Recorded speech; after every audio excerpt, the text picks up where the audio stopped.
Nós vamos falar hoje sobre léxico, que é o quê? Léxico é a palavra em si. Então, quando a gente está falando de vocabulário, as palavras, e a gente vai falar isso também um pouquinho dentro da literatura. Então, para as turmas dos primeiros anos, primeiro A, B e C, e eu tenho que dizer que esse é o segundo vídeo do mês de junho, ou seja, que é desse segundo bimestre. Então, quem não assistiu outro vídeo, assista. E no final sempre tem algumas perguntas, poucas perguntas aí para você responder, tá bom? Então, vamos começar a aula aí. Bom, então, já falei, léxico seria o vocabulário, seria a palavra em si. Então, como que a gente trabalha com ela dentro da literatura? Eu tô lendo lá um livro lá do Machado de Assis, ou do José de Alencar, e aí aparecem umas palavras muito complicadas e eu não entendi. É claro que eu não vou parar para ficar toda hora olhando no dicionário. Se eu puder passar batido e depois eu tento achar o significado, tudo bem. Se não, eu vou pesquisar. Então, a gente vai procurar no dicionário, mas o problema é que às vezes você não vai encontrar a palavra. E aí, como que eu vou fazer? A gente tem uns exemplos aqui, né? O livro Iracema, de José de Alencar, é muito muita bonita história de uma índia, tal, que conhece um homem que não é índio e ela se apaixona por ele. Bom, então, enfim, o que acontece? Esse livro ele é escrito numa época onde eles prezavam muito aí pelos costumes dos índios, pelas palavras que eles usavam. E aí tem uma palavra que aparece lá, né? Que aparece assim, esse exemplo. O jovem caçador empunha a lança de duas pontas, feita de rocha craúba, mais rija que o ferro. Rija é rígida, né? Dura, mais rija que o ferro. Aí tem uma frase aí da Iracema. Existem palavras na literatura que são inseridas pelo autor, mas elas podem ser, nesse caso aí, indianismos, né?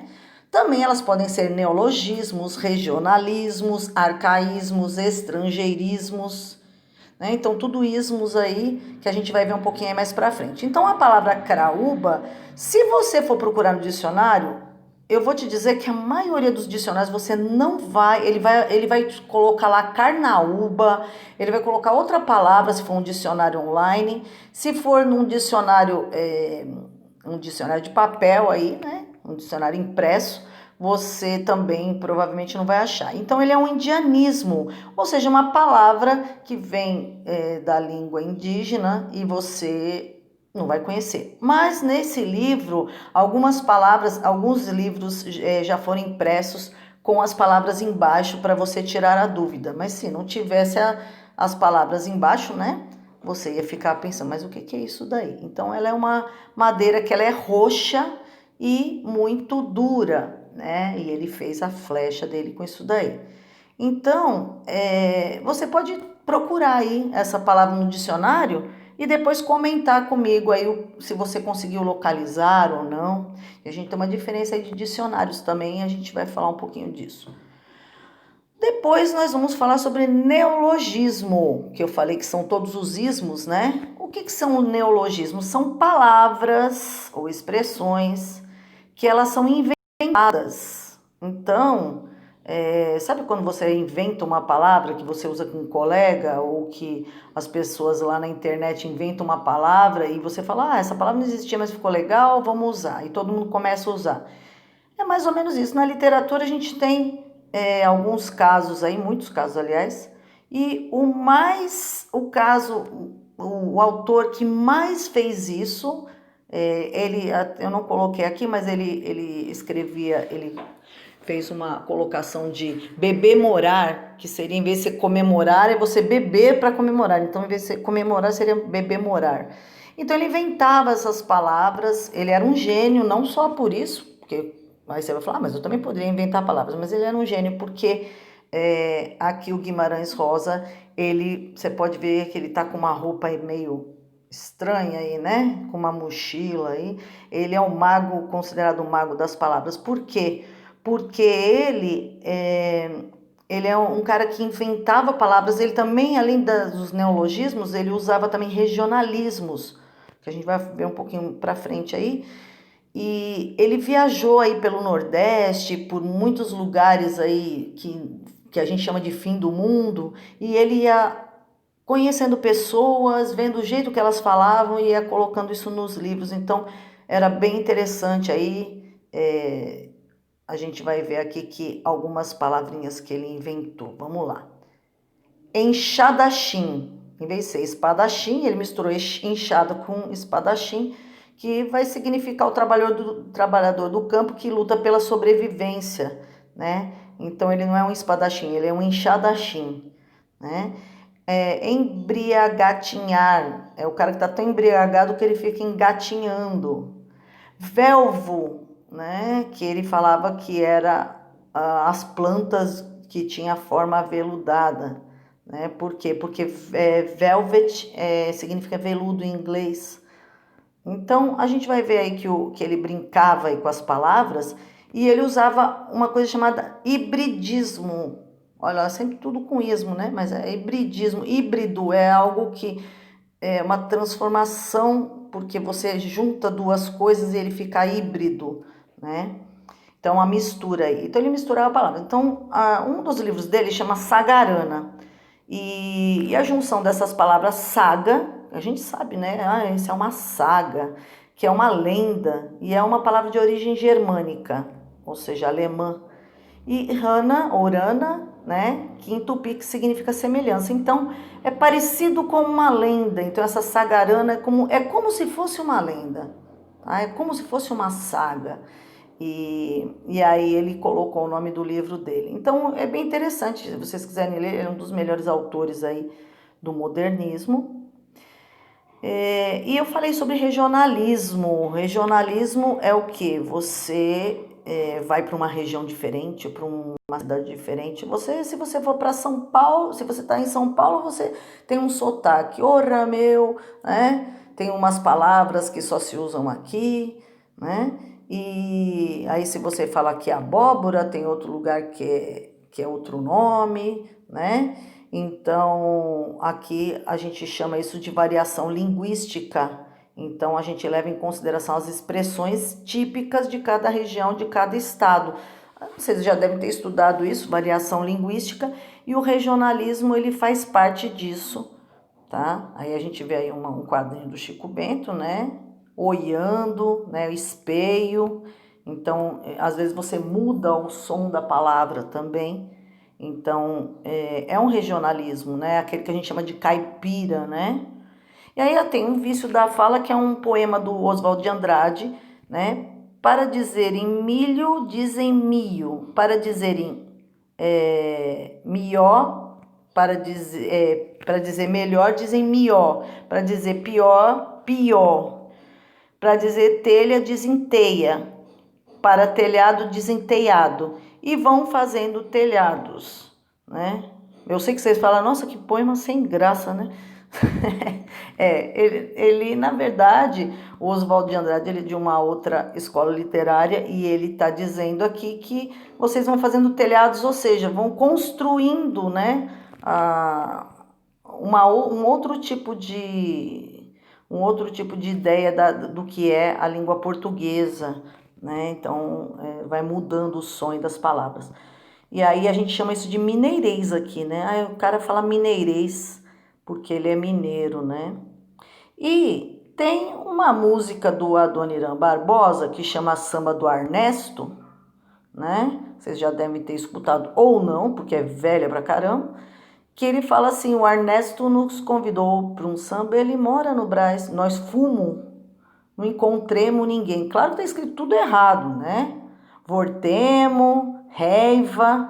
E quando foi feita essa música, ela vai retratar o quê? A linguagem típica do Bexiga, onde tinham muitos italianos lá. E o italiano ele falava desse jeito, né? Então ele usou uma variação linguística para contar aí de forma mais suave aí as pequenas tragédias cotidianas das favelas e subúrbios de São Paulo, porque eles também viviam numa pobreza muito grande também. Hoje a gente fala Bexiga, fala, nossa, lugar de rico, mas naquele tempo também tinha muito pobre lá no Bexiga, e que eram pessoas que estavam vindo lá da Itália, E eles vinham e tinham condições ainda um pouco precárias. Depois foram evoluindo, ganhando dinheiro e por isso iam melhorando, né? Então a gente falou aí de procurar palavras no dicionário. A gente tem que lembrar que hoje a gente tem o dicionário online, né? E ele tem um jeito de você procurar. Você pode ver, olha, eu procurei a palavra macaxeira. Eu abri, porque ele só aparece uma parte, você abre para aparecer todo o resto. E aí só apareceu aqui esse MQ, que significa o mesmo que, né? Então, macaxeira é o mesmo que mandioca. Aí ele coloca aí o nome específico, né? O nome de origem aí, vamos assim dizer, né? O nome científico, perdão. E o nome de origem, que é a etimologia. Etimologia é a origem da palavra. Então, ele vem da macaxeira, né? Que é mandioca mansa, aipim aí, que é a etimologia que vem do tupi, que são dos índios mesmo, né?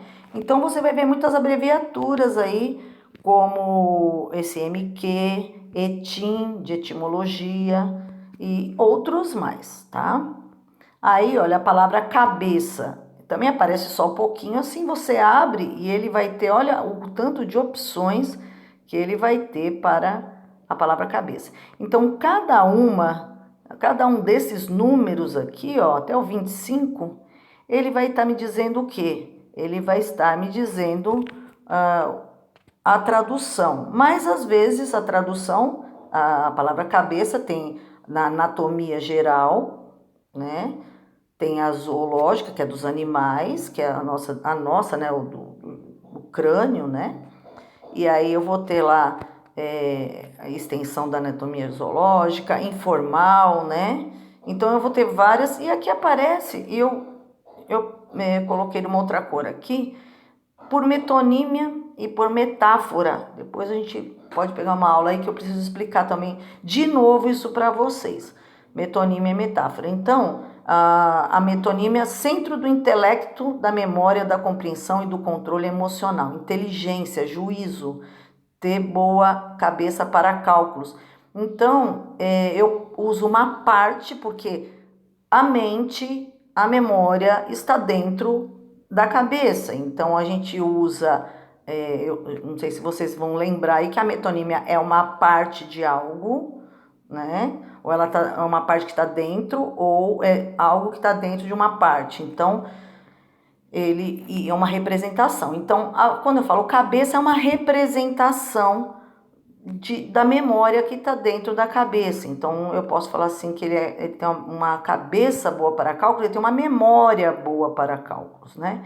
E por metáfora, né? Então, pode falar assim, ele é um dos grandes cabeças do jornalismo, ou seja, ele é uma pessoa que é reconhecida por sua inteligência e sua cultura. Então, a palavra cabeça, ela é igual, ele se parece, né, com a cabeça, que é a parte superior, é o que toma conta, né? Então, por isso é uma metáfora.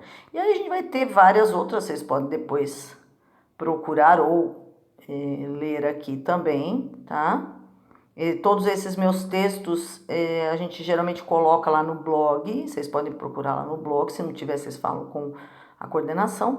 E aí a gente pode ver que a palavra cabeça tem vários significados, né? E aí a gente já falou aí do sentido figurado. Então, quando eu falei de metáfora e metonímia, eu estou usando no sentido figurado, que não é o sentido real. Então, eu tenho dois jeitos de falar. No sentido real, se eu falar, por exemplo, cobra, né? Se eu falar cobra, é um animal, mas também ela é uma cobra, então é uma representação de algo do mal. Então, por isso que ele fala no sentido figurado. A pessoa não é uma cobra, mas no sentido figurado é como se fosse uma cobra, porque tem uma maldade, né? Não que a cobra seja um bicho mau, mas ninguém gosta de cobra, né? Bom, aí a gente tem os dicionários impressos, eles também têm as abreviaturas.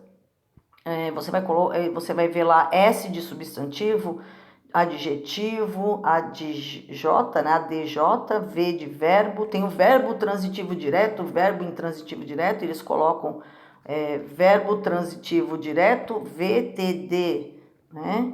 Então tem o gênero masculino e feminino, e F e G para sentido figurado. Então, se você for, por exemplo, procurar no dicionário impresso a palavra cobra, você vai colocar lá todo o significado, né, da zoologia, e vai ter fig. Esse fig seria no sentido figurado, pessoa má, né?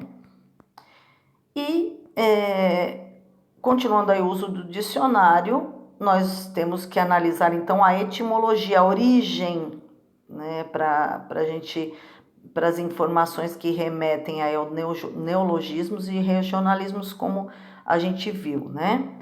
E precisamos saber o significado da palavra está relacionado com a forma denotativa, que é a forma real, ou a forma conotativa, que é o sentido figurado. Então, se alguém falar denotativa, pode cair numa prova.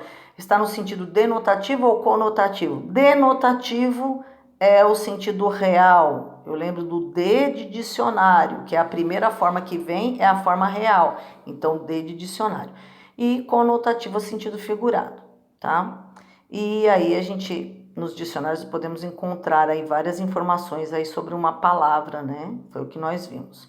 Então, vocês vão me responder aí por e-mail ou no PV do WhatsApp. Às vezes eu não respondo na hora, porque eu pego um dia para ir vendo todos e respondendo todos e anotando. Então, mas vocês podem me mandar lá. Aí você vai fazer nessa semana, você vai me dizer o que você entendeu sobre regionalismo, né? Variação linguística, que é praticamente a mesma coisa. Desafio. Você consegue encontrar pelo menos 5 significados da palavra cravo? Tem muito significado, essa palavra tem vários significados. E o desafio 2, você consegue encontrar 2 significados para leão, mas ambos no sentido figurado, não leão animal, eu quero assim, leão, né? Ele é um leão, ou eu fiz alguma coisa, né, e falar alguma frase com leão, sendo que é no sentido figurado. Então, você pode encontrar aí 2 ideias diferentes aí, mas as 2 no sentido figurado para a palavra leão. Então, vamos ver se vocês conseguem localizar, ou pelo menos o máximo que vocês puderem encontrar, tá bom? Então, seria isso daí para essa semana. Uma boa sorte, uma boa semana aí para vocês. Grande abraço.